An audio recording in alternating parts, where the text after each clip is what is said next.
and gals, never here from Drake Queen Gaming and Sunny Moms. What are the Gaming Dragon? Today I'm coming back at you with another Let's Play episode of When I Knew You. So yeah, let's go ahead and jump right back in, shall we? Alarm chain, we're up and let's go.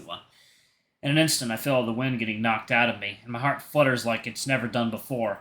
A mix of emotions bubbling inside and bursting to pop. I'm pretty sure I'm in love with you too, Marcus. I hear him sucking a breath and hold it, his hand sliding towards mine on the bench, inching its way over, and I timidly grab a hold of it. I squeeze him, and he does the same, in a tight, tight grip that wants to convey emotions we can't really put into words. Cal? Marcus? Will you go out with me? Now it's my turn to inhale sharply. All at once, every possible reason why I shouldn't crosses my mind. Troy, Karina, society, in a way. David. I hesitate. My answer isn't an immediate yes because it can't be. Can I really love Marcus? Be with him the way I want to without so many things getting in the way? Hey, tell me what you're thinking. Just this once. I don't want to guess. I want to know. What are you thinking, Callum? Everything. Troy getting left out, people making fun of us, your dad, my dad, Karina, mostly.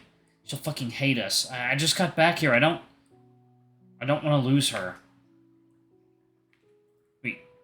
We don't have to tell anyone. Huh? We can keep it private. No one has to know. They can think that we can think what they want, but we don't have to tell them anything. I want to have you. In a way no one else can. He grips my hand tighter and speaks softly. I want us to really be together. I'm selfish, I know that. I'm a bad friend to Karina. I've gone behind her back, kissed Marcus, went on this date, confessed my feelings for him. All things I swore I wouldn't do for her sake. I crossed line after line. To not cross one more would be laughably hypocritical at this point. So maybe, just this once, I'll do what I want, and not feel like absolute shit about it. If you're okay with it being a secret, I'm totally cool with it. Alright then. I'll go out with you, Marcus. I'll be your boyfriend and stuff. And stuff. Yeah. Stuff. So, this makes things official? Do I have to sign something? I don't really have a pen on me. Shame. You'll just have to take my word for it. He finally turns to me, and I do too, looking at his bashful smile directed to me. Just me. Remind me what boyfriends are supposed to do. They, kiss and stuff. And stuff. Stuff, other kinds of stuff. But first, they kiss. Let's start with that, then. He reaches for my waist and grabs it with trembling hands and pulls me close to him. I hold onto his chest, feeling his warmth, his closeness, and I'm brought back to the night of our dance.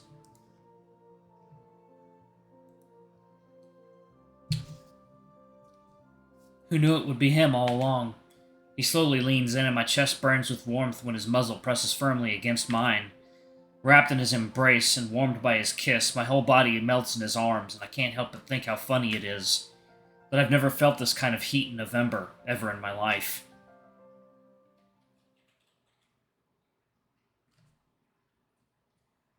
I'm obsessed with him. Kind of a scary thought, but it's okay, I think. After all, he's obsessed with me too, right? Last night was spent daydreaming about him for one half, and when I finally did sleep, I dreamt about him, holding his hand and walking down an empty street. I wake up and his name is on the tip of my tongue, like I couldn't possibly think of anyone else.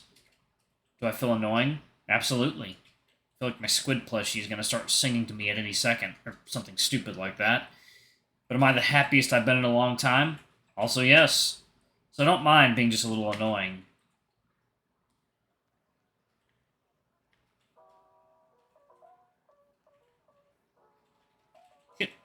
Can I eat in peace? Something's different about you. Oh? Since I couldn't really sleep last night, I got up early to make us some breakfast. And ever since he's laid eyes on me this morning, he hasn't stopped giving me the side-eye glare. Yeah, you've got that Lavender Haze kind of look in your eye. I don't really know what that means. Lavender Haze, not Lavender Haze. This is not a fucking Pal World reference. I don't really know what that means. He sips his coffee, never taking his eyes off of me. Did something happen yesterday? Nah, not really. A pretty normal day, I'd say. Uh-huh. He says that in a long, stretched-out way, like he's really skeptical of me. Would I ever lie to you, Father? Yes. You're so cruel. Truth is, Callum, I'm the kind of person who's quietly observing everything that goes on, so I catch on quickly. Where do you think you got that from? Definitely not from her. Well, believe what you want, Dad. I'm just telling you how it is. Ah! What a loud honk. Oh, are you? Are you telling me how it is? Yes? He just sighs. Go. Don't leave your buddy waiting. I blush and get up, heading upstairs. We're just friends, by the way. Sure, kid. I rush outside to find Marcus's red truck parked on my street, and my heart skips a beat as I skip to see him. I peer through the open passenger window. When I get a good look at him, my face flushes. God, he's gorgeous. I'm so down bad for him. Hi. He shoots me that winning smile of his that somehow hits different, harder now that we're together, making me swoon. Hey. Is this a fucking sitcom? Why are people clapping? And hello!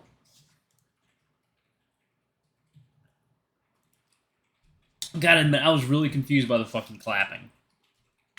Troy? You sound disappointed. No, of course not. Hi. Hello. What are you doing here? He reaches over from the back seat to put his arms around Marcus's neck fluff, cuddling into him. Mark's giving me a ride. Isn't he just the sweetest? Yeah, get off me. Marcus swats him away, and Troy sits back down, chuckling to himself. How about you, Callum? Does Marcus pick you up all the time? Nah, not really. Just on the ride back sometimes. Really? Marcus says he always takes you to school. Shit. Well... I meant before football season ended, right, Cal?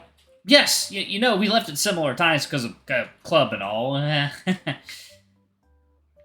I see. That does make some sense. He's being weird. More than usual. Well, what are you waiting for? Hop on, Cal.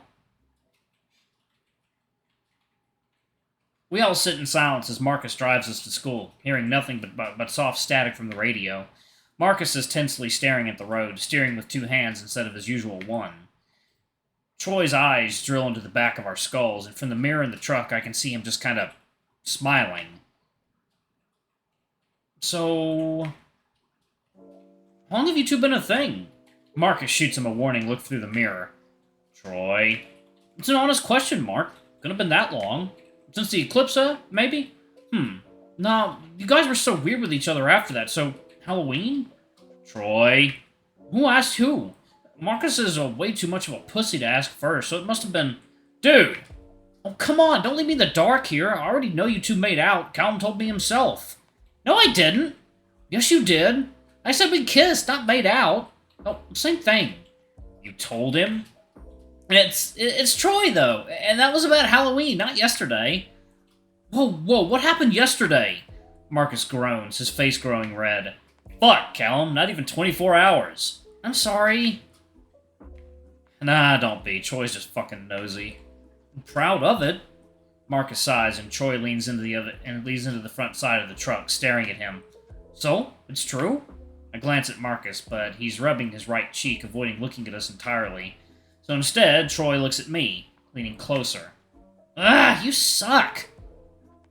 So, maybe we're dating. Fucking knew it!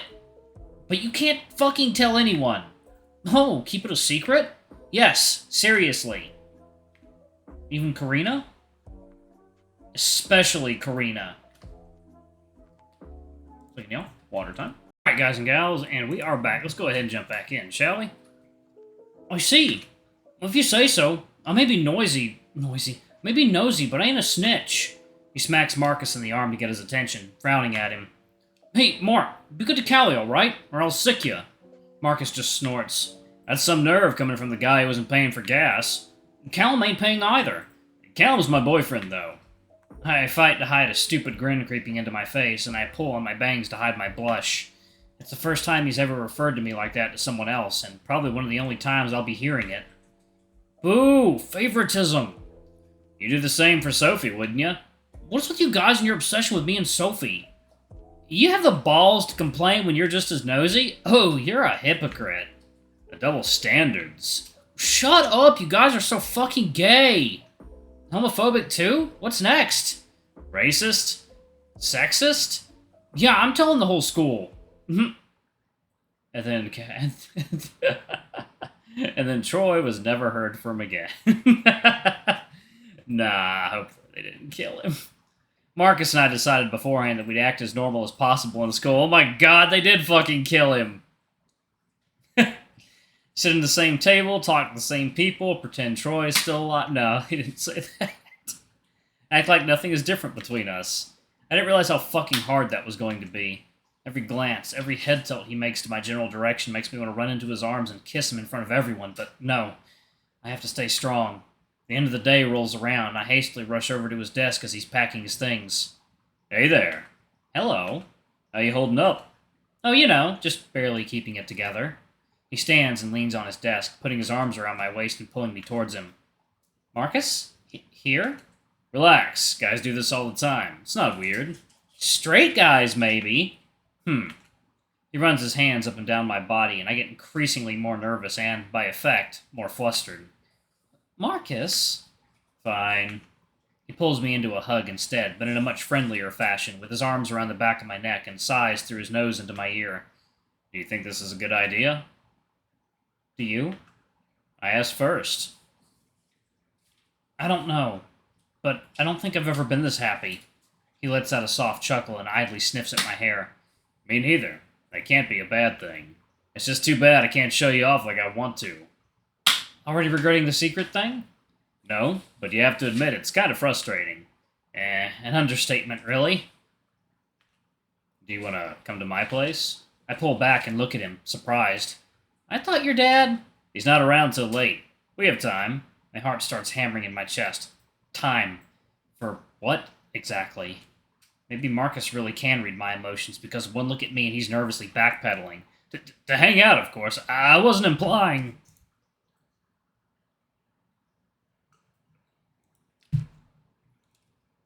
I wasn't implying... I mean, I'd never, you know... Well, maybe not never, but... Hang out. We could hang out. You're embarrassing yourself, babe. He grumbles with annoyance that he can't stop smiling. Can't stop himself from smiling. I'm just gonna pretend all you said was babe. I'll call you babe all you want when we hang out. Alright, I'm gonna go ahead and pause it right there. Thank you all so much for watching. Don't forget to like, comment, subscribe, ring that notification bell, and check out our Patreon, YouTube memberships if you can. It always helps. Anyway, I love you all, and I'll see y'all in the next video. Bye-bye!